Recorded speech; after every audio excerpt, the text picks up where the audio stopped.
pourquoi les îles artificielles de Dubaï sont toujours vides. Il existe des projets de développement risqués presque partout dans le monde.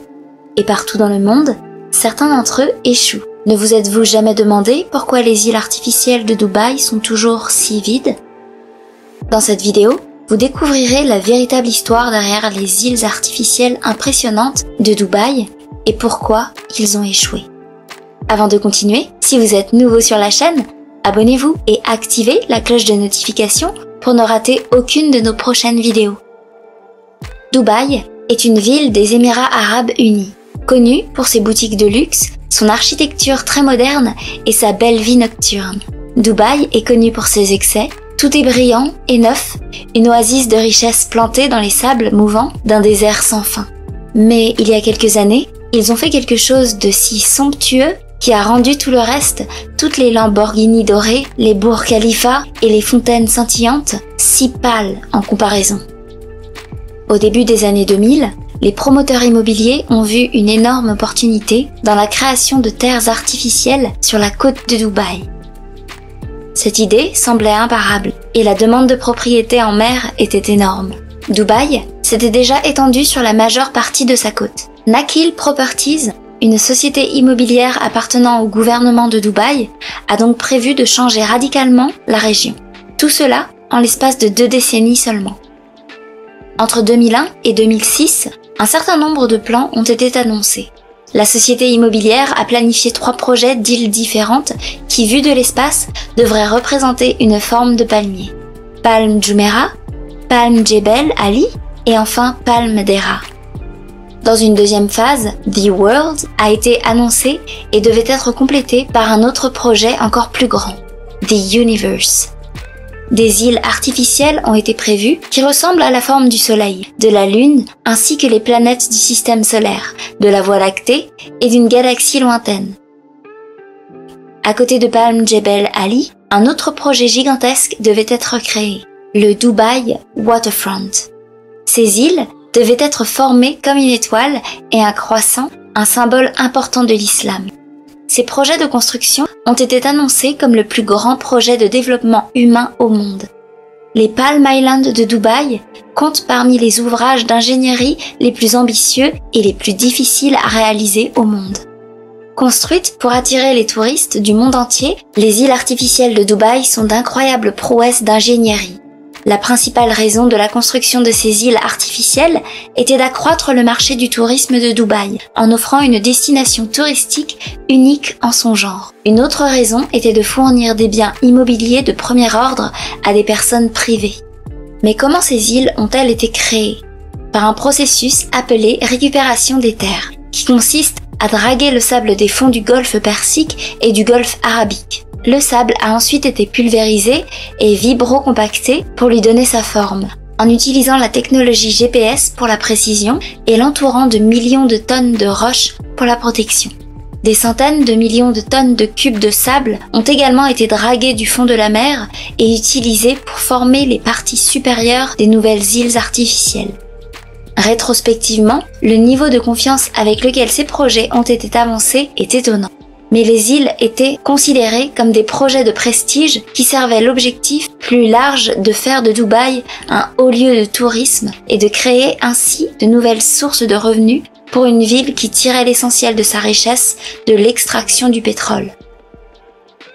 Voyons maintenant ce qui est arrivé à ces différents plans ambitieux et comment malheureusement ils sont en train de replonger à nouveau dans la mer.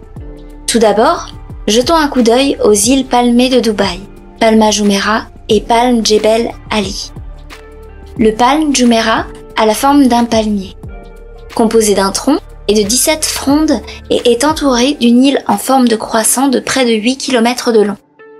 En 2001, Nakheel Properties a commencé à construire le Palm Jumeirah. En 2006, la mise en valeur du terrain a été achevée et les premiers appartements ont été livrés. Les branches du palmier accueillent principalement des maisons privées.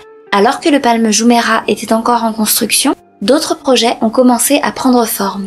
Aujourd'hui, les voyageurs peuvent accéder au Palm Jumeirah depuis la partie continentale de Dubaï par un monorail et un tunnel sous-marin relie la fronde supérieure au croissant. Mais voici le problème de ce projet. les résidents de Palm Jumeirah ont critiqué la qualité de leur eau. Bien que le brise-lames soit nécessaire pour protéger le palmier de l'érosion, il entrave également le mouvement naturel des marées. Et l'eau de mer, à l'intérieur du palmier, est devenue stagnante. En outre, les préoccupations environnementales ont attiré davantage plus d'attention. L'accumulation de centaines de milliers de tonnes de sable sur un fond marin, qui était auparavant presque uniformément plat, a un impact sur l'écologie marine. Les îles sont principalement composées de sable dragué dans les eaux côtières peu profondes de Dubaï. Et l'on craint que cela n'entraîne une déstabilisation du sol côtier, ce qui peut conduire à une érosion du littoral naturel. Palm Jebel Ali a commencé en 2002, mais en raison de la crise financière internationale de 2008, la construction a été interrompue. Depuis, Nakheel a rassuré les journalistes en affirmant que Jebel Ali n'était pas annulé, mais qu'il s'agissait d'un projet à long terme. Si et quand l'île sera achevée, elle sera 50% plus grande que Palm Jumeirah et comprendra des maisons construites sur des pilotis, un parc aquatique, des villas, 6 marinas et des trottoirs tentaculaires en forme de mots de poèmes écrits par Sheikh Mohammed lui-même. Malheureusement, en 2011, Nakheel Properties a proposé aux investisseurs de les rembourser et le projet est resté en suspens depuis. Les bancs de sable vides qui s'étendent sur 7 km dans la mer semblent étrangement oubliés aujourd'hui. Et la plupart des visions imaginées par les planificateurs du projet semblent s'être évaporées dans un souffle de sable. Ensuite, les îles Deira. La récupération des terres de Dubai Waterfront est loin d'être aussi avancée. Mais vous pouvez déjà voir la forme de certaines de ces îles sur les images satellites. Ce projet a lui aussi été abandonné. Une situation similaire existe avec Palm Deira.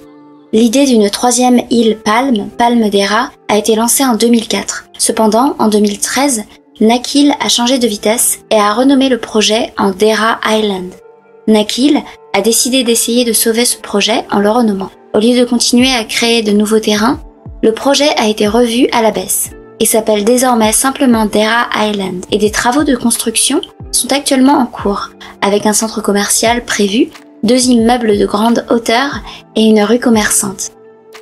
Il existe de nombreuses autres îles artificielles à Dubaï qui ont impressionné beaucoup de gens, comme les Blue Waters Island et le Burj Al Arab Jumeirah.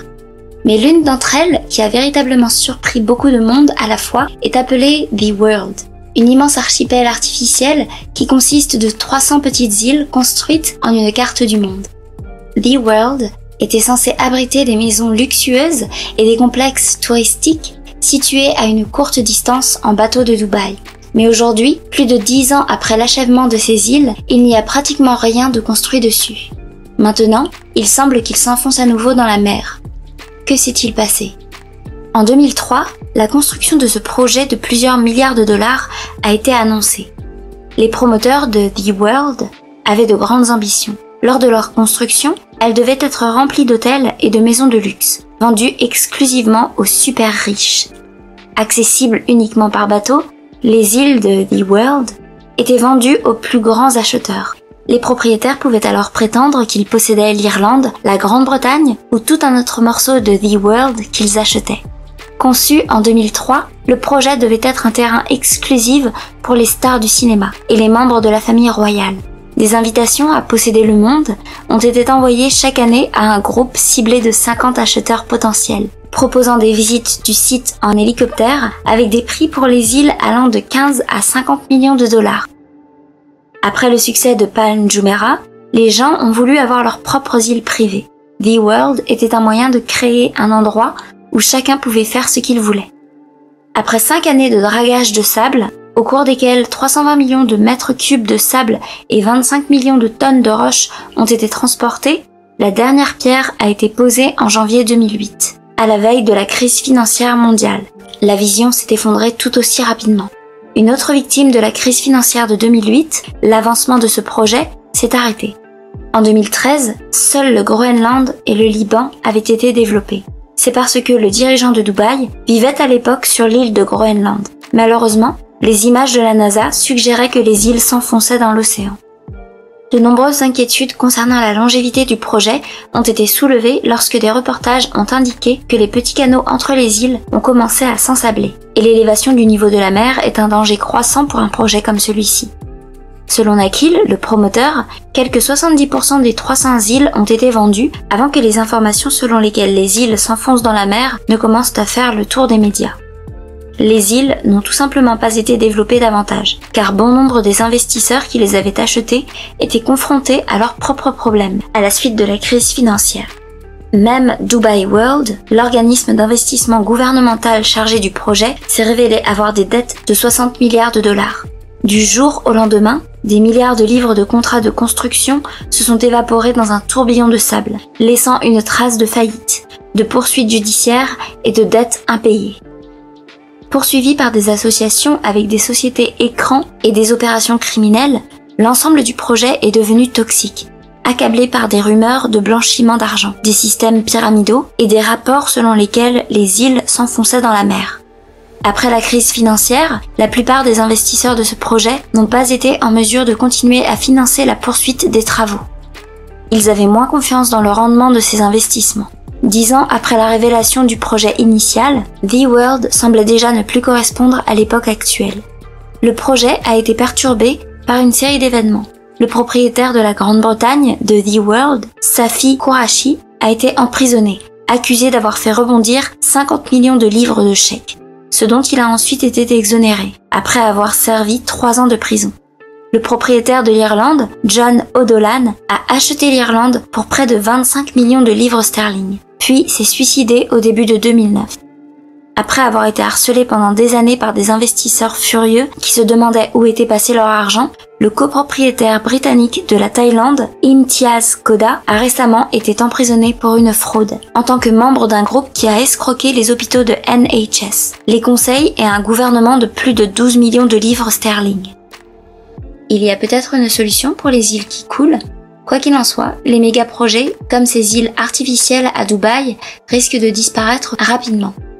Il est de plus en plus difficile de commercialiser des projets considérés comme nuisibles pour l'environnement. De nombreux projets, promus ces dernières années, tentent donc d'intégrer la compatibilité environnementale. La question demeure de savoir comment ces projets qui ont modifié le paysage côtier de Dubaï seront perçus rétrospectivement. Merci d'avoir regardé et à la prochaine!